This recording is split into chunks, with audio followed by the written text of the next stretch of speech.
हरे हरे।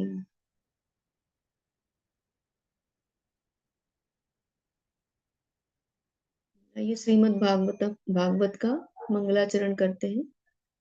ओम नमो भगवते वासुदेवाय। ओम नमो भगवते वासुदेवाय। ओम नमो भगवते वासुदेवाय।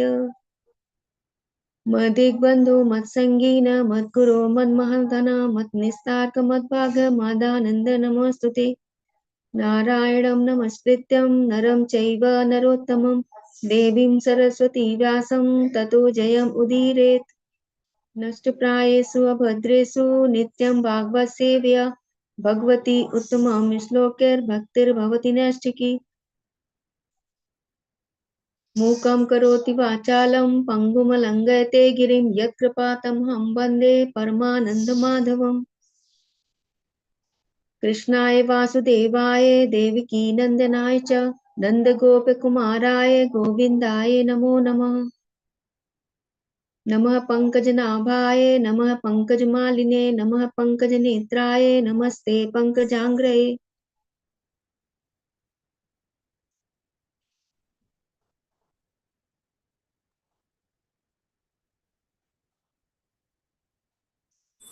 आज 8 श्लोक से स्टार्ट करना माता जी। ठीक है, हरे कृष्ण जी। जो लोग पढ़ना चाह रहे हैं तो प्लीज हैंड रेज कर लीजिएगा। किरण तिवारी माता जी पढ़िएगा। कृष्णा माता जी। हरे कृष्ण।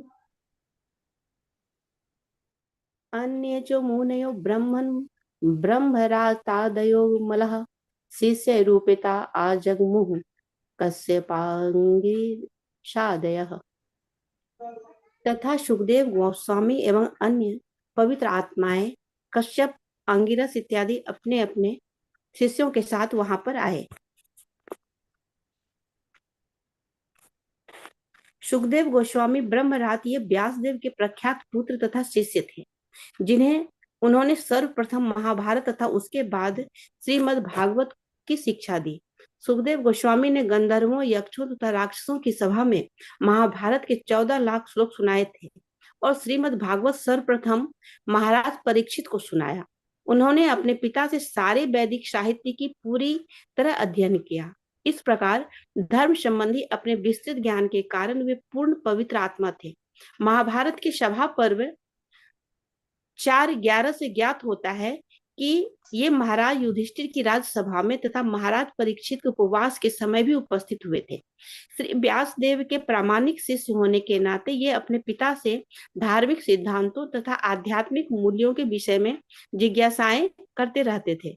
इनके पिता ने इन्हें योगी पद्धति सिखलाई जिससे वैकुंठ प्राप्त किया जा सकता है। उन्होंने कर्म थोड़ा ऊपर करना होगा माता जी। उन्होंने कर्म तथा ज्ञान का अंतर, आत्म साक्षात्कार करने के साधन, चारों आश्रम अर्थात ब्रह्मचर्य, गृहस्थ, वानप्रस्थ और संन्यास आश्रम, पूर्ण पुरुषोत्तम भगवान का दिव्य पद, उनके दास साक्षात दर्शन करने की विधि, ज्ञान प्राप्त करने वाला सुपात्र, 5 तत्व, बुद्धि की अद्वितीय स्थिति, प्रकृति की चेतना तथा जीव स्वरूप सिद्ध व्यक्ति के लक्षण, शरीर के सिद्धांत, प्रकृति के गुणों के लक्षण, कल्पतरु तथा मनोवैज्ञानिक कार्यों के विषय में शिक्षा दी। कभी कभी वे अपने पिता तथा नारद जी की अनुमति से सूर्य लोक भी जाया करते थे। महाभारत के शांति पर्व 332 में उनकी अंतरिक्ष यात्रा का विवरण प्राप्त है। अंत में उन्हें परम धाम की प्राप्ति हुई। वे अरण्य, अरुणिसूत, व्यासकी तथा व्यासात्मज इत्यादि नामों से प्रसिद्ध है। हरे कृष्णा माता जी। हरे कृष्ण। कल्पना गोयल माता जी आगे पढ़िएगा। जी माता जी, हरे कृष्ण। कश्यप वे मरीचि के पुत्र प्रजापतियों में से एक तथा प्रजापति दक्ष के दामाद थे। वे उस विराट गरुड़ पक्षी के पिता हैं जिसे खाने के लिए बड़े बड़े हाथियों तथा कछुओं को परोसा जाता था। उन्होंने प्रजापति दक्ष की 13 पुत्रियों से विवाह किया। उनके नाम थे अदिति, दिति, दनु, काष्ठा, अरिष्ठा, सुरसा, इला, मुनि, क्रोधवशा, ताम्रा, सुरभि, शर्मा तथा दिमि। इन पत्नियों से उन्हें अनेक पुत्र हुए जो देवता तथा असुर दोनों थे। उनकी प्रथम पत्नी अदिति से 12 आदित्य उत्पन्न हुए थे, जिनमें से वामन ईश्वर के अवतार हैं। वे कश्यप मुनि अर्जुन के जन्म के समय भी विद्यमान थे। परशुराम ने इन्हें सारा विश्व भेंट किया और बाद में इन्होंने परशुराम को विश्व के बाहर जाने की आज्ञा दी। इनका दूसरा नाम अरिष्टनेमि था। ये ब्रह्मांड की उत्तरी दिशा में निवास करते हैं। आगे पढ़ना है माता जी। किसी और को बोलती हूँ जी। कुसुम कालिया माता जी पढ़िए। हरे कृष्णा माता। अंगिरस ये महर्षि हरे कृष्ण हरे कृष्णा हरे कृष्णा पढ़िएगा माता जी। अंगिरस ये महर्षि अंगिरा के पुत्र हैं और देवताओं के पुरोहित बृहस्पति नाम से विख्यात हैं। कहा जाता है कि द्रोणाचार्य इनके अंश अवतार थे। शुक्राचार्य असुरों के गुरु थे और बृहस्पति ने उन्हें ललकारा था। उनके पुत्र कच्छ ने सर्वप्रथम भारद्वाज मुनि को अग्नेय अस्त्र प्रदान किया। उन्हें अपनी पत्नी चंद्रमासी से, जो कि विख्यात नक्षत्र है, अग्नि देव के समान 6 पुत्र प्राप्त हुए थे। वे अंतरिक्ष में विचरण कर सकते थे, अतएव ब्रह्मलोक तथा इंद्रलोक में भी जा सकते थे। उन्होंने स्वर्ग के राजा इंद्र को असुरों पर विजय करने की सलाह दी थी। एक बार उन्होंने इंद्र को शाप दिया, जिससे उस पृथ्वी पर सूकर बनकर आना पड़ा। वह स्वर्ग वापस जाने से अनिच्छा व्यक्त करने लगा। माया की आकर्षण शक्ति ऐसी होती है कि सूकर भी धरा के घर द्वार को छोड़ना नहीं चाहता, भले ही बदले में स्वर्ग मिलता हो। वे विभिन्न लोकवासियों के धर्म उपदेशक थे। हरे कृष्ण माता जी। हरे कृष्ण। जिन लोगों ने पॉइंट नोट किए हो तो प्लीज अपना शेयर कीजिएगा, जो जो पॉइंट आप लोगों को अच्छा लगा हो।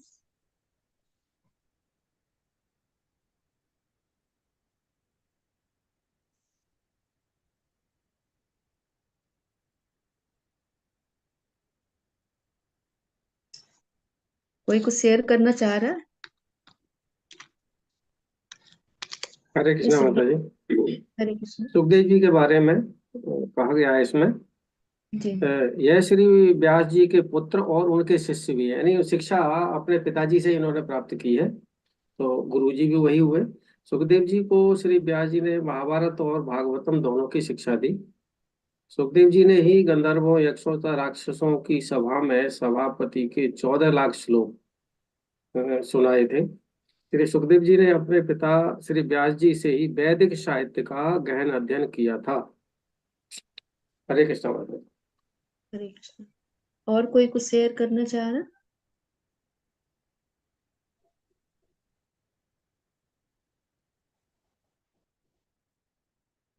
इसमें सुखदेव गोस्वामी जी के लिए ही विवरण आ रहा है कि पूरा उनके बारे में। वो व्यासदेव के जी के पुत्र थे और जो शिक्षा भी ली थी उन्होंने ही ली थी, और यक्ष गंधर्वों को उन्होंने महाभारत भी सुनाई थी जो 14 लाख श्लोक है।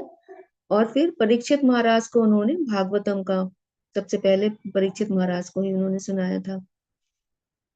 और बाद में इसमें है कि जो भी योग पद्धति की भी शिक्षा थी, चाहे वैदिक साहित्य की जो भी शिक्षाएं थी, कर्म ज्ञान का अंतर, आत्म साक्षात्कार के साधन, चारों आश्रम, जो जो ज्ञान हो सकता था। और फिर आगे ये भी है कि कभी कभी वे अपने पिता तथा नारद जी के अन्य सूर्यलोक भी जाया करते थे, यानी कि भी अन्य ग्रहों की भी यात्रा वो कर सकते थे, उन्हें सिद्धियां भी प्राप्त थी, तो वो कभी भी कहीं भी वो आ जा सकते थे। उनकी अंतरिक्ष यात्रा का विवरण भी उसमें आ रहा है। अंत में उन्हें परम धाम की प्राप्त हुई। वह अरण्य अरुणिसुति वैयासिक, अरण्य अरुणिसुति के बारे में हमें नहीं पता। वैयासिक तो व्यासात्मज, तो ये व्यास जी के पुत्र थे, इसलिए उन्हें कहा जा रहा है। अरण्य और अरुणिसुति के बारे में किसी को पता हो तो वो क्लियर कर सकते हैं। और फिर आगे है कश्यप ऋषि के बारे में, है कि वे मरीचि के पुत्र, प्रजापतियों में से एक तथा प्रजापति दक्ष के दामाद थे। कश्यप ऋषि को ही हम लोग बोलते हैं कि जो हम लोग संतानें हैं, तो जितना भी विस्तार विश्व के जो जंतुओं, पशु पक्षी, पेड़ पौधों का विस्तार जो भी कुछ हुआ, तो इन्हीं ऋषि से ही हुआ था आगे। तो ये प्रजापति दक्ष के दामाद थे और वे उस विराट गरुड़ पक्षी के भी पिता हैं। जो पक्षियों का भी विवरण आ रहा है तो उस इन्हीं की संतानें कहे जाते हैं। और प्रजापति दक्ष की जो 13 पत्नियां हैं, उनके नाम भी लिखे हुए हैं, इनसे इन्होंने विवाह किया था। और इनकी पत्नियों में जो दिति और अदिति है, इनसे, दिति से तो दैत्यों का ही पूरा विवरण आता है, हिरण्याक्ष और हिरण्यकशिपु, तो ये उन्हीं के पुत्र थे, दीति के थे। और जो अदिति है उनसे 12 आदित्य पैदा हुए थे, और उन्हीं में से भगवान जो है वामन का अवतार के रूप में अवतरित होते हैं। परशुराम जी के बारे में आ रहा है कि परशुराम जी ने इन्हें सारा विश्व भेंट किया था। परशुराम जी ने जब क्षत्रियों से विहीन कर दिया था धरती को, फिर उनको सौंप दिया था कि अब आप इसको संभालिए। और फिर कश्यप ऋषि ने फिर उनसे कहा था कि अब आपने मुझे विश्व को सौंप दिया है, तो अब आप इस विश्व से बाहर चले जाइए। उनको ऐसा भी आदेश दिया था उन्होंने। उनका दूसरा नाम अरिष्टनेमी था। वे ब्रह्मांड की उत्तरी दिशा में निवास करते थे। फिर अंगिरस के बारे में आ रहा है, वे महर्षि अंगिरा के पुत्र हैं, देवताओं के पुरोहित बृहस्पति नाम से विख्यात हैं। कहा जाता है कि द्रोणाचार्य इनके अंश अवतार थे। द्रोणाचार्य इन्हीं के अंश अवतार थे। शुक्राचार्य असुरों के गुरु थे, और बृहस्पति ने उन्हें ललकारा था। उनके पुत्र कच ने सर्वप्रथम भरद्वाज मुनि को अग्न्यास प्रदान किया था। कच के विषय में भी बताते हैं कि इन्होंने संजीवनी विद्या प्राप्त करने के लिए 500 वर्ष तपस्या भी की थी, फिर इनको संजीवनी विद्या इनको प्राप्त हुई थी। उन्हें अपनी पत्नी चंद्रमासी से, जो एक विख्यात नक्षत्र है, अग्निदेव के समान 6 पुत्र प्राप्त हुए थे। तो सारा विवरण ऋषियों के उस बारे में ही आ रहा है, कैसे कैसे क्या हुआ। अतएव ब्रह्मलोक तथा इंद्रलोक में भी वे जा सकते थे। उन्होंने स्वर्ग के राजा इंद्र को असुरों पर विजय प्राप्त करने के लिए सलाह दी। वो आंगिरसी थे जिन्होंने इंद्र को सूकर बनने का श्राप दे दिया था, जिसकी वजह से वो धरती पे, हम लोग अक्सर कहानी इनकी पढ़ते हैं कि हम लोग भी भ्रमित हो जाते हैं कि जब ये शरीर धारण कर लेते हैं तो हम लोग इसी में आनंद लेने लग जाते हैं। तो जैसे इंद्र भी थे, तो वो भी स्वर्ग वापस नहीं जाना चाह रहे थे, तो फिर ब्रह्मा जी आते हैं उनको लेने के लिए। तो ये हमारी विभ्रम, हम भ्रमित हो जाते हैं कि यहाँ पे जो शरीर हमको मिल जाता है हम उसी में आनंद लेने लगते हैं, कि हमको ये पता ही नहीं है इससे परे भी जो आध्यात्मिक जगत है जहाँ से हम आए हैं, वहां पर इससे भी बहुत ज्यादा आनंद है। उन चीजों को हम भूल जाते हैं। तो ये उदाहरण के तौर पे हम लोगों को इंद्र से ही पता लगता है। इंद्र को श्राप दिया था, जिससे उसे पृथ्वी पर सूकर बनकर आना पड़ा। वह स्वर्ग वापस जाने से अनिच्छा व्यक्त करने लगे।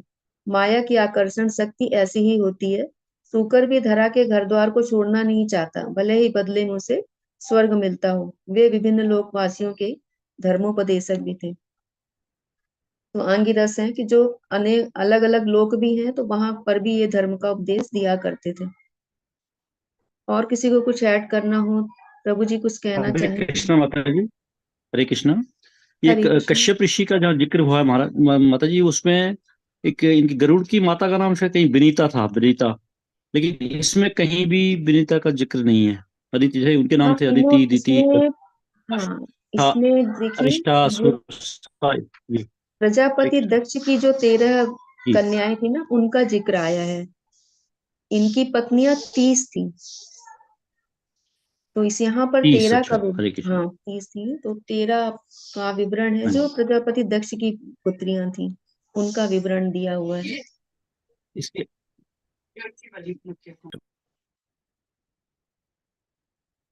और कोई कुछ ऐड करना चाह रहा? फिर हम लोग आगे बढ़ते हैं। फतेह रावत प्रभु जी, आप ही पढ़िएगा। हरे कृष्ण माता जी।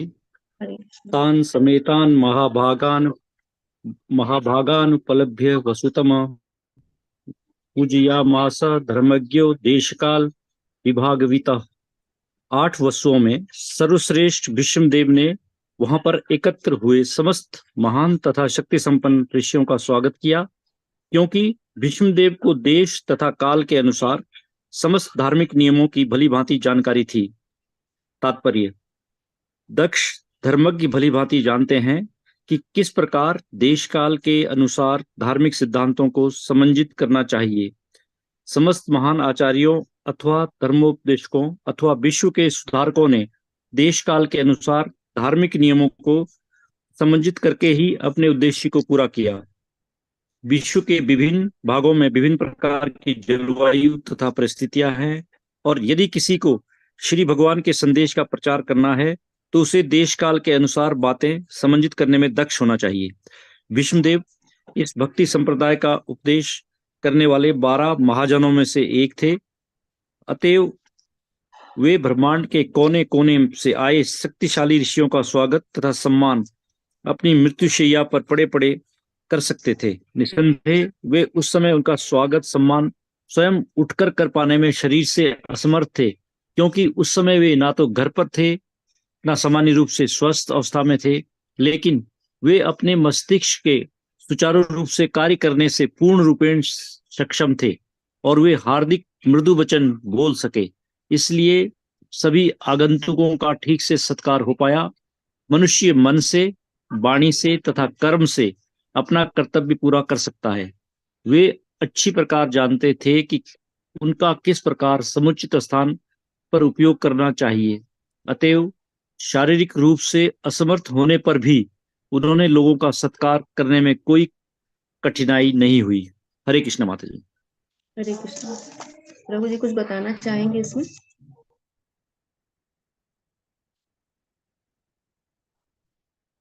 जैसे इसमें स्पष्ट है माता जी कि किस तरह भीष्म पितामह जैसे महान जो आचार्य हुए हैं, तो उसके जो देश की जलवायु परिस्थितियां या कुछ भी जो भी परिस्थिति आती है, तो उनको उस परिस्थिति के अनुसार ही अपने आप को ढाल लेना चाहिए।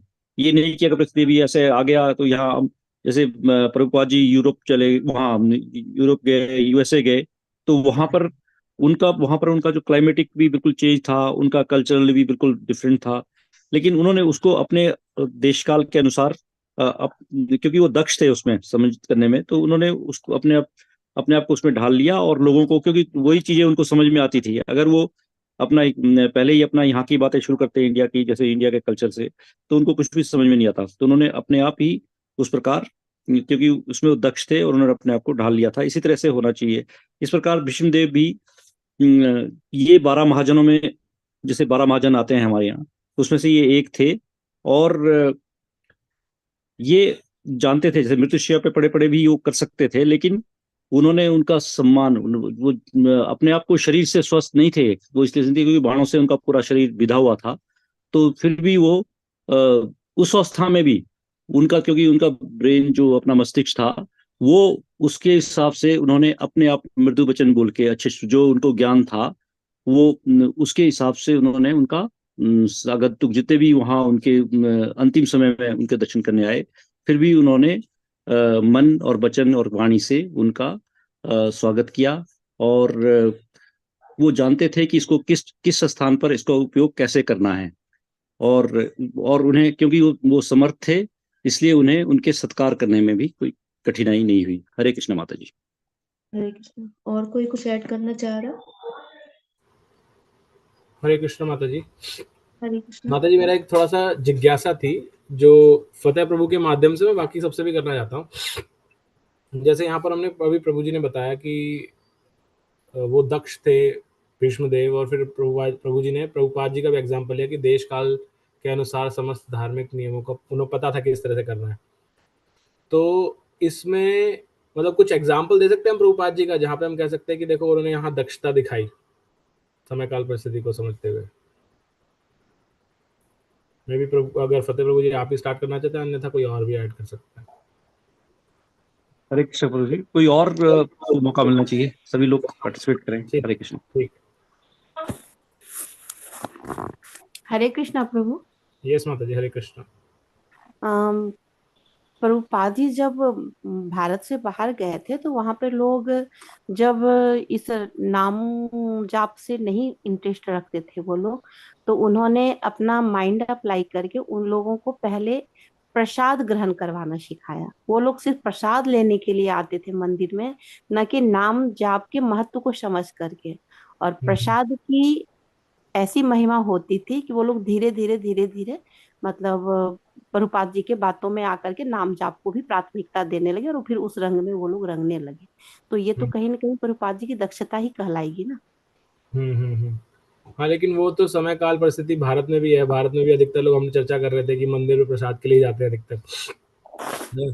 तो ये एक है, बट दक्षता इससे भी और अधिक है प्रभुपाद जी की। वो मैं थोड़ा सा चाह रहा हूँ कि सब थोड़ा उस पर चर्चा करें, थोड़ा बताएं और क्या है। दक्षता ये भी आएगा प्रभु जी कि वो इंग्लिश में उनके लैंग्वेज में अपनी बातों को रखते थे, नाम जाप के महत्व को बताते हुए। ये एक अच्छा पॉइंट है कि प्रभुपाद जी ने अंग्रेजी में, क्योंकि वहाँ पे बोलचाल वही है, तो उसी भाषा में उन्होंने प्रचार किया। और कोई भक्त आपके अलावा? हरे कृष्णा। हरे कृष्ण माता जी। प्रभु जी दंडवत प्रणाम। चलो प्रभु जी एक बात ऐड करनी थी। मीन्स भक्ति सिद्धांत सरस्वती ठाकुर महाराज जी के पहले भी भक्ति विनोद ठाकुर जी ने नहीं, भक्ति सिद्धांत सरस्वती ठाकुर महाराज जी ने बहुत सारे शिष्यों को इंग्लैंड में भेजा था।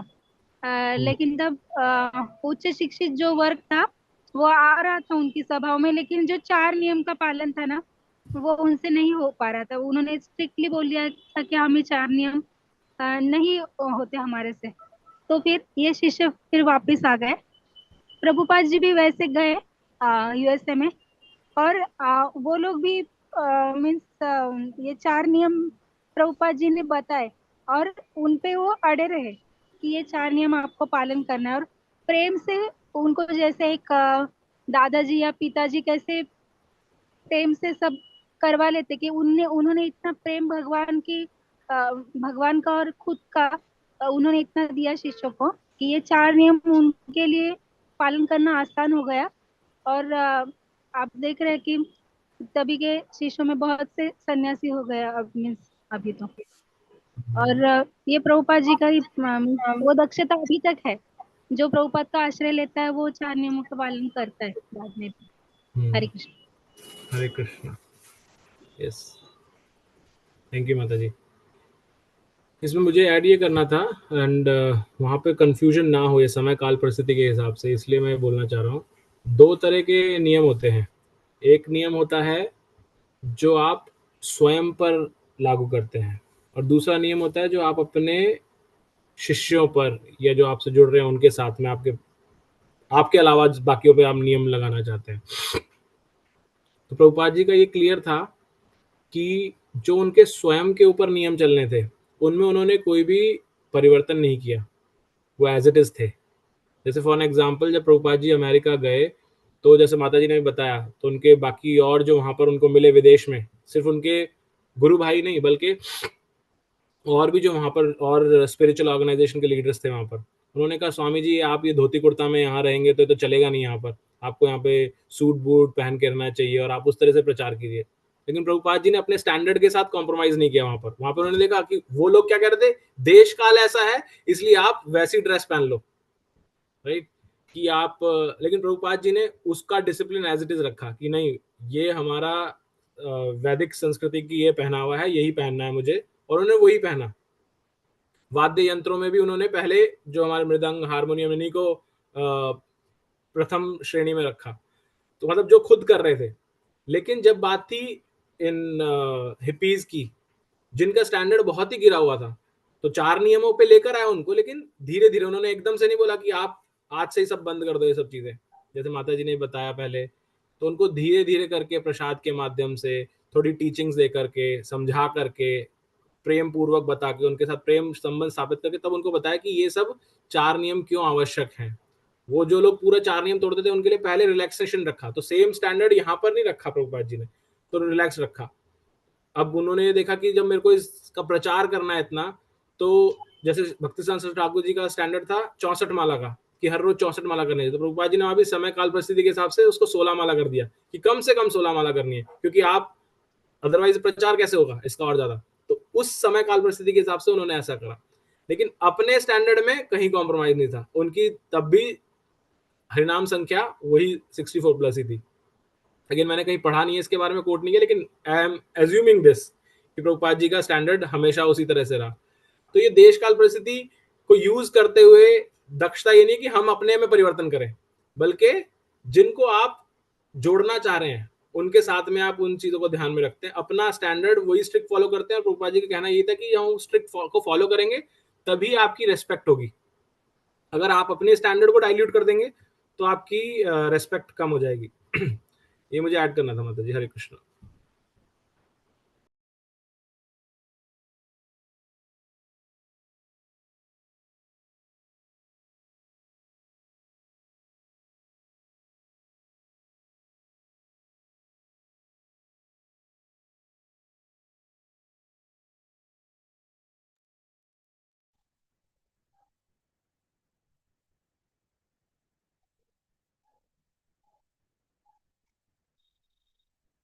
हरे कृष्णा।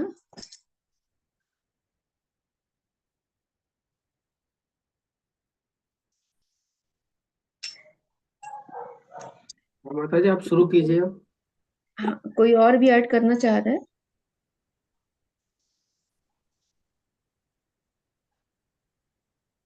हरे कृष्ण माता जी। उसमें एक हरे प्रभुपाद जी का एक इसी इसी से संबंधित है कि वो, और जैसे बंगाली उससे उनका बैकग्राउंड था, तो वो रसगुल्ला बोलते थे, तो जिसको रसगुल्ला उन्होंने दे दिया, रसगुल्ला, तो उसका काम हो गया, मतलब वो भक्ति भाव में उस लाइन में आ गया, वो मैग्नीफाइंग इफेक्ट था उसका। तो उसमें ये कोई दिव्य शक्ति थी जो उनको ऐसे आकर्षित कर देती थी लोगों को। और फिर जो प्रभुपाद जी जिस प्रेम से, जिस भाव से उनसे व्यवहार करते थे, तो वैसा उनके साथ किसी ने भी नहीं किया है, जैसे पीर के साथ जो उनका व्यवहार था, तो उनको लगा कि ये तो कोई अपनी ही है जो हमें अपना, अपने बारे अपना समझ रहे हैं। तो इसलिए उन्होंने ज्यादा फॉलो शुरू कर दिया। तो धीरे धीरे जिसको भी रसगुल्ला मिल जाता था, वो फिर वो उसी भाव में उस हो जाता था, वो कृष्णमय हो जाता था। हरे कृष्णा माता जी। हरे कृष्ण। तो इसमें बस एक चीज और ऐड करना है कि यहाँ पर जो वे मस्तिष्क के सुचारू रूप से कार्य करने से बिल्कुल चुस्त थे और वे हार्दिक मृदु वचन बोल सके। तो हमें भी ये विपरीत परिस्थितियों में पड़े हुए थे, तो ये शिक्षा दे रहे हैं कि हमें कभी भी अपना बैलेंस नहीं खोना है।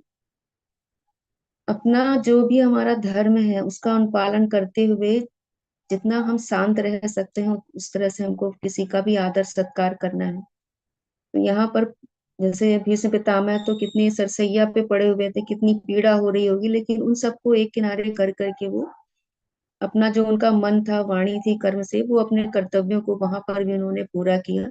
और जो भी आगंतुक आए हुए थे तो उनका पूरा तरह से स्वागत सत्कार किया। और देश काल परिस्थितियों का एक एग्जाम्पल ये भी है कि जैसे कि गौतम बुद्ध भी आए थे तो उन्होंने उस वक्त देश काल परिस्थिति के अनुसार शून्यवाद दिया था। उसके बाद फिर शंकराचार्य जी आए तो उन्होंने वेदों को फिर से स्थापित किया। शून्यवाद के समय तो गौतम बुद्ध ने हटा ही दिया था कि वेदों का बहुत ज्यादा जो बलि दी जा रही थी उसको बंद करने के लिए उन्होंने शून्यवाद का सिद्धांत दिया।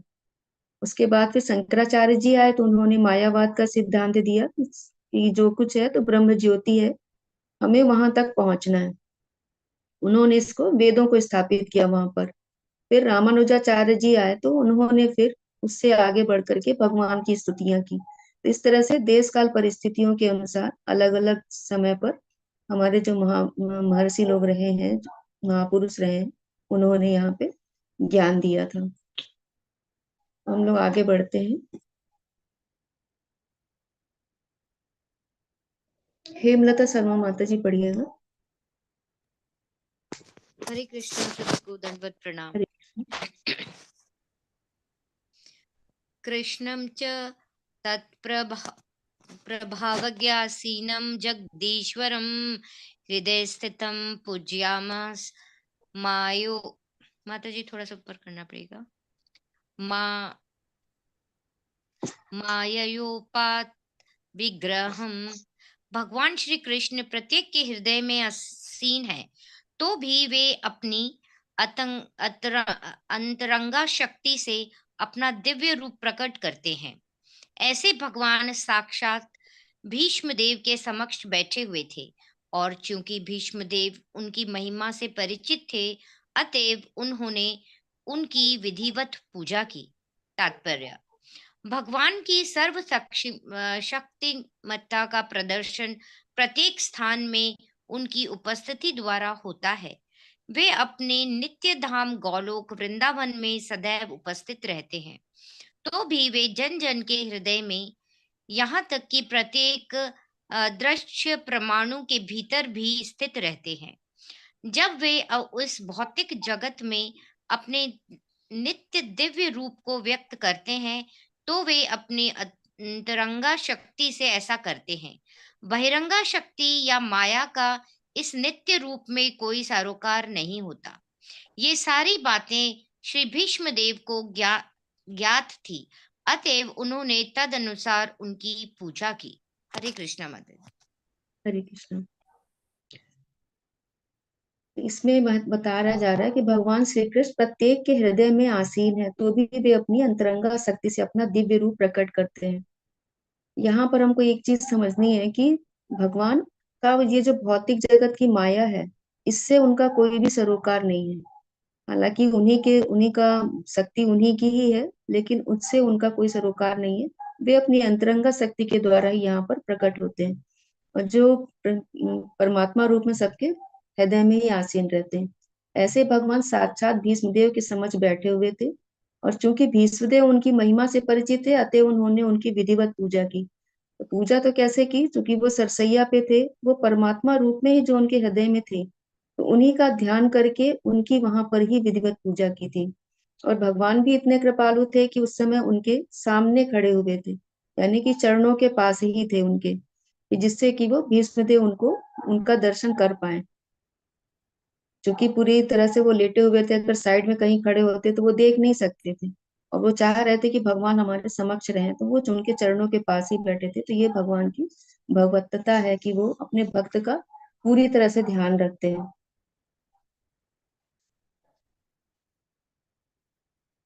तो और कोई कोई कुछ ऐड करना चाहे इसमें तो ऐड कर सकते हो।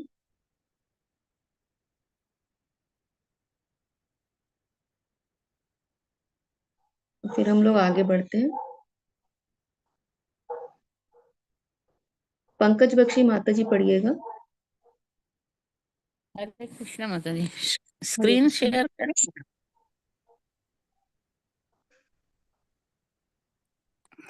पांडुपुत्रानुपासीनान् प्रशय प्रे संगतान अभ्याचष्टानुरागा शैर्यधीभूतेन चक्षुषा। पास ही महाराज पांडु के सारे पुत्र शांत बैठे थे और अपने मरणासन पितामह के प्रेम से अभिभूत थे। यह देखकर भीष्मदेव ने उन्हें भावपूर्ण बधाई दी। उनके नेत्रों में अंदर आनंद अश्रु थे, क्योंकि वे प्रेम तथा स्नेह से अपल्लवित हो गए थे। तात्पर्य, जब महाराज पांडु का निधन हुआ तो उनके सारे पुत्र छोटे बालक थे, अतः स्वाभाविक था कि वे राज परिवार के ज्येष्ठ जनों के, विशेष रूप से भीष्मदेव के लाड प्यार में पले थे। बाद में जब पांडव बड़े हो गए तो वे धूर्त दुर्योधन तथा उसकी टोली द्वारा ठगे गए। यद्यपि भीष्मदेव जानते थे कि पांडव निर्दोष थे और उन्हें व्यर्थ ही कष्ट दिए जा रहे हैं, फिर भी राजनीतिक कारणों से वे पांडवों का पक्ष नहीं ले पा रहे थे। अपने अंतिम समय में जब भीष्मदेव ने महाराज युधिष्ठिर समेत समस्त अपने यशस्वी पौत्रों को अपनी बगल में बैठे हुए देखा तो महायोद्धा पितामह अपने प्रेम अश्रुओं को रोक न सके। उनकी आंखों से अश्रु स्वतः छलछला रहे थे। उन्होंने अपने अत्यंत पवित्र पौत्रों द्वारा भोगे गए महान कष्टों का स्मरण किया। निश्चय ही वे सर्वाधिक संतुष्ट व्यक्ति थे, क्योंकि दुर्योधन के स्थान पर युधिष्ठिर सिंहासन पर बैठने जा रहे थे। इसीलिए उन्होंने उन सबों को बधाई दी। हरे कृष्ण माता जी। हरे कृष्ण। इसमें कोई ऐड कुछ बताना चाहेगा, कोई पॉइंट उनको अच्छा लगा हो तो। हरे कृष्णा माता जी। हरे कृष्ण। महाराज पांडु को मृत्यु के बाद उनके पुत्र बहुत छोटे रहे, और उनको जी। समय समय पर कौरवों के द्वारा तकलीफें परेशानियां मिलती रहीं, और दुर्योधन उसमें कोई भी कमी नहीं कर पा रहा था। यह बात भीष्म जी को मालूम पड़ी, और ये वो जानते भी थे कि ये निर्दोष हैं, फिर भी ये दुर्योधन बार बार उनको परेशान कर रहा है। तो पांडवों पर प्यार रहा था, और अभी जब उनके सामने उपस्थित है तो उनको पहली घटना याद आ जाती है कि छोटे थे तभी से कष्ट झेलते चले आ रहे हैं। आज इनका सौभाग्य प्राप्त हुआ है कि ये अपना राज्य वापस ग्रहण करने जा रहे हैं। ऐसा मन में सोचकर वो बहुत दुखी हो रहे थे, और अंदरूनी सुख भी था इस तरह का कि जो उनकी इच्छा थी कि पांडवों को उनका राज्य मिले, वो वापस लगभग मिल चुका था। हरे कृष्ण बाबा जी। हरे कृष्ण। और कोई कुछ ऐड करना चाहेगा।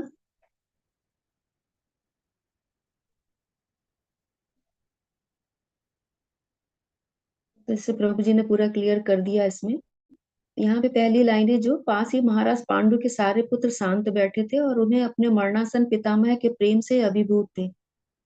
अब अगर कोई ये सोचे कि युद्ध क्षेत्र में तो उन्होंने उनके विरुद्ध में ही युद्ध लड़ा था, तो कोई उनसे द्वेष करे, तो ऐसा उनके मन में कोई भाव नहीं था, पांडु पुत्रों के मन में। वो अपने जो प्रेम था उनका पहले से ही, क्योंकि ये बहुत छोटे से थे, उन्होंने बहुत छोटे होने के कारण इनको अपने पिता का प्रेम तो मिल नहीं पाया था। तो जो यहाँ पर पितामह थे, उन्हीं को कभी कभी ये पिता ही कह देते थे।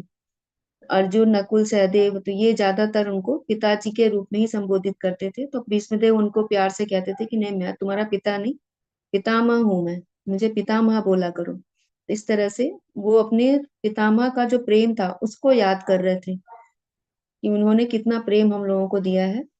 यह देखकर भीष्मदेव ने उन्हें भावपूर्ण बधाई दी। अब वो, उनके जो आंखें थी छलछला गई थी कि इन लोगों ने कितना कष्ट देखा है, कि अपने जीवन में छोटी सी उम्र से लेकर के अभी तक ये लोग बहुत कष्ट उठाए थे। ये सब सोच करके भीष्मदेव की आंखों में आंसू आ जाते हैं। फिर बाद में वो बहुत खुश भी होते हैं कि अब जो कुछ है वो समाप्त हो गया है और युधिष्ठिर सिंहासन पर बैठने जा रहे हैं, इसलिए वो सबको बधाई भी दे रहे हैं। बिमला माता जी आगे पढ़िएगा।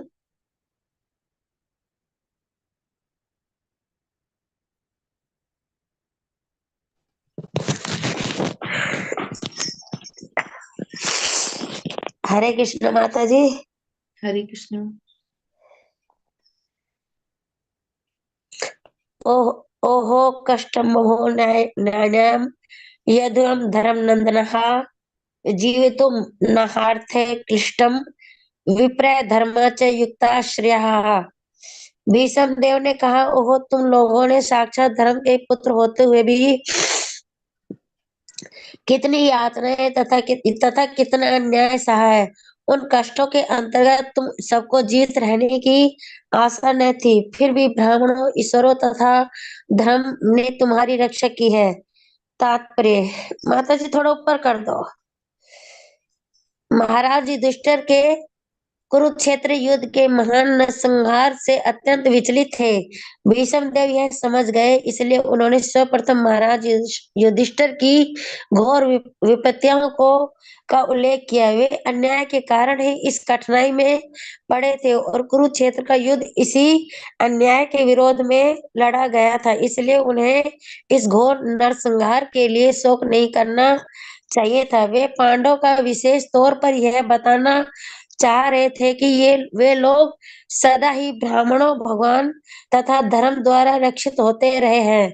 अतः जब तक वे इन तीनों महत्वपूर्ण साधनों के द्वारा सुरक्षित है, तब तक निराश होने का कोई कारण नहीं है। इस प्रकार भीष्म देव ने महाराज को उनकी निराशा मिटाने के लिए प्रोत्साहित किया। जब तक कोई मनुष्य भगवान की इच्छा के साथ पूरा तालमेल बनाए रखता है, प्रामाणिक ब्राह्मणों तथा वैष्णवों द्वारा निर्देशित होता है और धार्मिक सिद्धांतों का दृढ़ता से पालन करता है, तब तक उसके निराश होने का कोई कारण नहीं है, भले ही जीवन की परिस्थितियां कितनी ही विषम क्यों न हो। इस परंपरा में एक महान सत्ता होने के नाते भीष्म देव पांडव को यह बात समझाना चाहते थे। हरे कृष्ण माता जी। हरे कृष्ण। कोई कुछ बताना चाहेगा इसमें? हरे कृष्णा माता जी। हरे हाँ, कृष्ण। इसमें ये बताया है कि भीष्म पितामह थे वो युधिष्ठिर महाराज जो इतना दुखी थे, मतलब वो बहुत ज्यादा विचलित थे। इतना सब ये जो कुरुक्षेत्र के युद्ध में जो नरसंहार हुआ था, तो वो उनको समझा रहे थे। वो समझ रहे थे कि इनको इतना मतलब मन में दुख हो रहा है, तो उन्होंने उनको समझाने के लिए सबसे पहले तो उनकी कि कितने उन्होंने कष्ट सहे, कितनी विपत्तियां उन्होंने सही, वो सब उन्होंने बताया। फिर वो उन्होंने बताया कि कितना अन्याय भी हुआ उनके ऊपर और उस वजह से वो इतनी कठिनाई में पड़ गए, और कुरुक्षेत्र का जो युद्ध हुआ वो एक अन्याय के विरोध में लड़ा गया। तो इसलिए उन्होंने ये समझाया कि इसके लिए उन्हें शोक नहीं करना चाहिए। और वो ये सदा उनको बताना चाह रहे थे कि वो लोग सदा हमेशा ही ब्राह्मणों, भगवान और के द्वारा, धर्म के द्वारा रक्षित होते रहे। वो मतलब धर्म के मार्ग पर थे, और कुरुक्षेत्र का जो युद्ध था वो एक अधर्म के अगेंस्ट में उन्होंने किया था, क्योंकि वो उनको कुछ बिल्कुल भी कुछ देना नहीं चाह रहे थे, और उसमें भगवान की भी इच्छा थी, भगवान ने की भी ऐसे ही वो था। तो ये उनको वो पहले उनको समझा के उनके उस कष्ट को, उस दुख को जो वो थे उसको वो मतलब शांत करना चाह रहे थे। हरे कृष्णा माता जी। हरे कृष्ण। और कोई कुछ ऐड करना चाहेगा? हरे कृष्ण माता जी। हरे कृष्ण। इसमें एक श्लोक है, धर्मो रक्षति रक्षिता, यानी कि जो धर्म की रक्षा करते हैं वो धर्म उनकी स्वयं रक्षा करता है। और यहाँ पर दो तीन चीजें जैसे इन्होंने बताया कि जो धार्मिक सिद्धांतों का दृढ़ता से पालन करता है और भगवान की इच्छा से तालमेल रखता है और प्रामाणिक ब्राह्मणों वैष्णव द्वारा जो निर्देशित है उस मार्ग पे जो चलता है, तो उस धार्मिक सिद्धांत का दृढ़ता से पालन करता है, तो उसमें निराश होने का कोई कारण नहीं हो सकता। और यहाँ पर जो उनका शोक है युधिष्ठिर महाराज का, कि वो कुरुक्षेत्र के नरसंहार से अत्यंत विचलित थे, तो वो उस शोक को मिटाने के लिए उनको मालूम था कि ये युधिष्ठिर इससे दुखी हैं, जबकि इनके दुखी होने में इनका कोई कोई भी इसमें रोल नहीं है। मतलब ये युधिष्ठिर जी ने जो किया वो धर्म सम्मत मार्ग था, क्योंकि वो अन्याय के विरुद्ध उनको तो धकेला गया था उसमें। वो तो अपना सिर्फ ये मांग रहे थे, 5 गांव तक आ गए थे कि 5, तो उन्होंने दुर्योधन ने कहा था कि मैं सुई की नोक के बराबर भी नहीं दूंगा। तो इस तरह तो एक धर्म का वो चाहते थे कि चलो किस तरह से शांति स्थापित हो। शिव भगवान भी चाहते थे, पांडव भी चाहते थे, उन्होंने वो उनकी इसमें सम्मति थी कि 5 गांव में संतुष्ट रहेंगे। लेकिन जब दुर्योधन बिल्कुल उस पर ही आ गया अपने अत्याचार पे, और उनको काफी कष्ट दिए, जो कि पूरा सभी लोग जानते हैं कि बचपन से लेकर के लाक्षागृह में और वहां जलाने की कोशिश करी, और तेरा उनको द्युत क्रीड़ा में उनके साथ छल किया गया। तो ये सब होने के बाद भी उनके उनके मन में, उनके प्रति पांडवों के मन में कौरवों के प्रति कोई बैर नहीं था। और अब भी जब सब कुछ उनको मालूम था, फिर भी वो दुखी थे कि भाई हमने अपने बंधुओं का वध किया है और इतना नरसंहार हुआ है। सिर्फ युधिष्ठिर के मन में ये दुख था कि उनके राज सिंहासन को सिर्फ वो दिख रहा था कि मेरे राज सिंहासन के कारण ही ये सब हुआ। तो भीष्म पितामह यहाँ एक्सप्लेन करते हैं उनको कि भाई ये सब तुम्हारे राज सिंहासन के कारण नहीं हुआ, ये तो धर्म का, ये ईश्वर की भी ऐसी इच्छा थी, और ये जो तुमने धर्म का मार्ग का अनुसरण किया है, इसलिए तुम बिल्कुल भी उदास मत हो। और ये उनके शोक को दूर करने के लिए भीष्म पितामह ने उनसे प्रेम से समझाया थे, उनकी बात को वो मानते भी थे। तो इसलिए जो युधिष्ठिर का दुख था वो इससे काफी कम हुआ। हरे कृष्ण माता जी।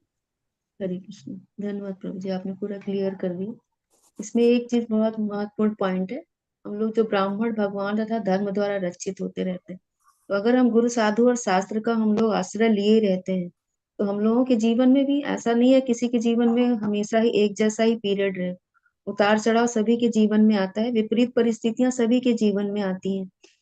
तो जब हम इनका आश्रय लेकर के हम अपना जीवन जीते हैं, उनके अनुसार कार्य करते हैं, भगवान ने जो शास्त्रों के माध्यम से हमको धर्म बताया है उसकी शरण लेकर के हम आगे बढ़ते हैं, तो विपरीत परिस्थितियों में भी हम उतना विचलित नहीं होते जितने अन्य लोग हो सकते हैं जो उनका आश्रय नहीं लिए हुए हैं। बहुत से लोगों को देखा है कि अगर विपरीत परिस्थिति आती है तो पूजा पाठ ही बंद कर देते हैं कि भगवान की हमें साधना ही नहीं करनी, मेरे ऊपर इतनी विपत्ति आ गई है तो हमें पूजा ही नहीं करनी, भगवान नहीं है, भगवान होते ही नहीं है, इतना कष्ट उन्होंने हमको दिया है। तो जब हम उनकी शरण में रहते हैं, उनके आदेशों का पालन करते हैं, गुरु के आश्रय में रहते हैं, तो इन चीजों से हम विचलित नहीं होते हैं। हमको पता है ये कष्ट आ रहा है, ये कुछ समय बाद हमारा चला जाएगा, ये हमारे कर्मों के कारण ही आ रहा है, और भगवान की ऐसी दया है कि ये कष्ट हमारा कम है। हमारे कर्म ऐसे ज्यादा हैं, मतलब हमारे पाप कर्मों का बोझ हमारा तो बहुत ज्यादा है, जिसको भगवान कम करके हम तक पहुंचा रहे हैं।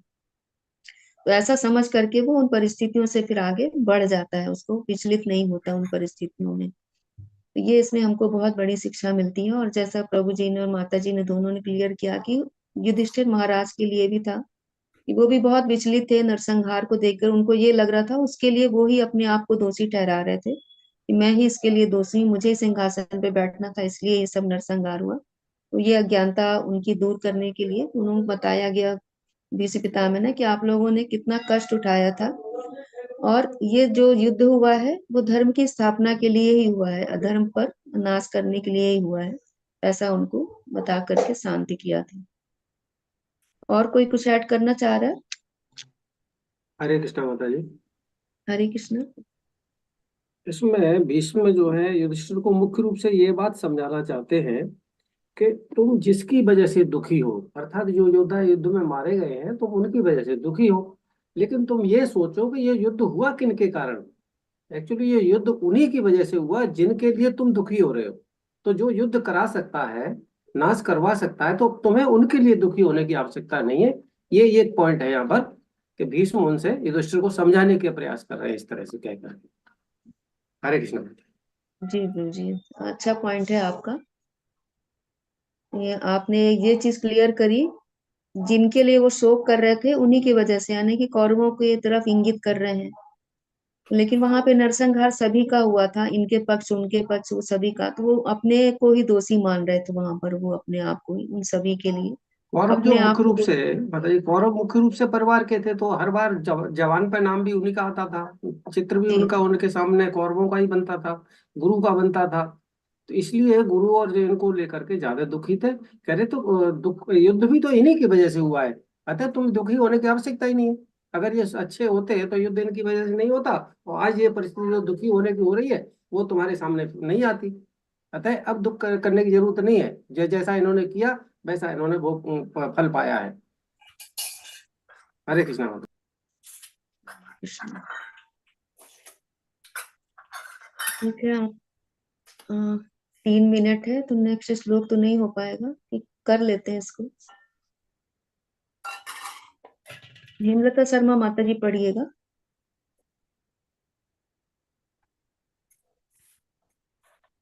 हरे कृष्ण माता जी। हरे कृष्ण।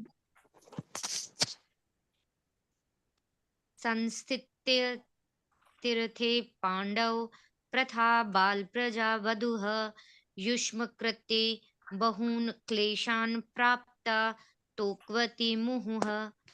जहां तक मेरी पुत्र वधु कुंती का संबंध है, वह महान सेनापति पांडु की मृत्यु होने पर अनेक सारे बच्चों के साथ विधवा हो गई और इसके कारण उसने घोर कष्ट सहे। और अब जब तुम लोग बड़े हो गए हो तो भी वह तुम्हारे कर्मों के कारण काफी कष्ट उठा रही है। तात्पर्य, कुंती देवी के कष्टों का पर दुगना शोक प्रकट किया जा रहा है। कम आयु में विधवा हो जाने तथा राज परिवार में अपने छोटे छोटे बच्चों के पालन पोषण करने में उसे अत्यधिक कष्ट उठाना पड़ा, और जब उसके बच्चे बड़े हो गए तो उनकी करनी से उसे कष्ट उठाना पड़ रहा था। अतएव उसके कष्ट जैसे के तैसे बने हुए थे। इसका अर्थ यह हुआ कि विधाता के द्वारा कष्ट झेलना उनके भाग्य में लिखा हुआ था और विचलित हुए बिना उसको सहना पड़ा। हरे कृष्ण। हरे आगे पढ़ो। कृष्ण। नहीं माता जी, बस इसी श्लोक को लेते हैं, छोटा है इसलिए ले लिया। अब यहाँ पर पहले तो पांडु पुत्रों के बारे में बताया कि आप तुम लोगों ने कितना कष्ट झेला। अब यहाँ पर कुंती के लिए बता रहे हैं भीष्म पितामह कि पुत्र वधु है मेरी और उसने भी बहुत से कष्ट सहे हैं। वो महान सेनापति पांडु की मृत्यु होने के बाद सारे बच्चों के साथ विधवा हो गई और इस कारण उसने घोर कष्ट सहे। पर छोटे छोटे बच्चे थे, फिर यहाँ लेकर के आई, और शुरुआत से ही दुर्योधन का व्यवहार उसका अलग ही था। धृतराष्ट्र भी बहुत ज्यादा उन पे ध्यान नहीं देते थे, तो इस तरह से उनको काफी कष्ट उठाना पड़ा। और फिर जो उन लोगों ने गलतियां करी उसके कारण से उन लोगों को वन में जाना पड़ा, तो वन में कुंती भी गई थी। तो इस तरह से उनके कर यहाँ पे भीष्म पितामह उनको यही बता रहे हैं कि तुम लोगों के कर्मों के कारण भी उन्होंने काफी कष्ट उठाया, कि पुत्र वधू होकर के भी वो सेनापति की वो पत्नी थी, लेकिन इसके बावजूद भी उसने बहुत से कष्ट उठाए हैं। इसके बारे में भी जिक्र कर रहे हैं। युधिष्ठिर महाराज को थोड़ी सी सांत्वना हो कि उन्होंने जो कुछ किया वो गलत नहीं था। तो और भी कोई कुछ ऐड करना चाहे इसमें तो ऐड कर सकते हैं। हरे कृष्ण माता जी। हरे कृष्ण। इसमें कुंती के ऊपर दोहरा कष्ट, दो गुना कष्ट बताया है। तो पहला जी कष्ट तो यही है कि सबसे पहले स्त्री के लिए अगर विधवा हो जाती है तो सबसे बड़ा कष्ट पहला तो वही है। जी और दूसरा कष्ट यह है कि बच्चे छोटे थे तब भी उसे कठिनाइयों में रहना पड़ा, और बच्चे बड़े हो गए उसके बाद भी परिस्थितियां उन्हें और दुखों ने उसका साथ नहीं छोड़ा। तो ये दो कष्ट है, बच्चों को हमेशा दुख तकलीफ में रहना और खुद का विधवा हो जाना। ये दो कष्ट है, दो हरा कष्ट जो बताया है वो ये है। जी। हरे कृष्ण। और कुछ कहना चाह रहा है?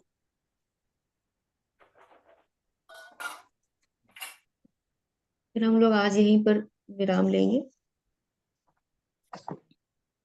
हरे कृष्ण महामंत्र और वैष्णव प्रणाम मंत्र बोल करके क्लास एंड करेंगे। हरे कृष्णा हरे कृष्णा कृष्णा कृष्णा हरे हरे, हरे राम राम राम हरे हरे। हरे हरे। सबको दंडवत प्रणाम। कृपा सिंधु एव च पतितानां पावनेभ्यो वैष्णवेभ्यो नमो नमः। सभी वैष्णव भक्त वृंद की जय, की जय। की जय। जय गौर प्रेमानंदी हरि हरि। हरे सभी कृष्ण। भक्तों को हरे कृष्णा, सभी को दंडवत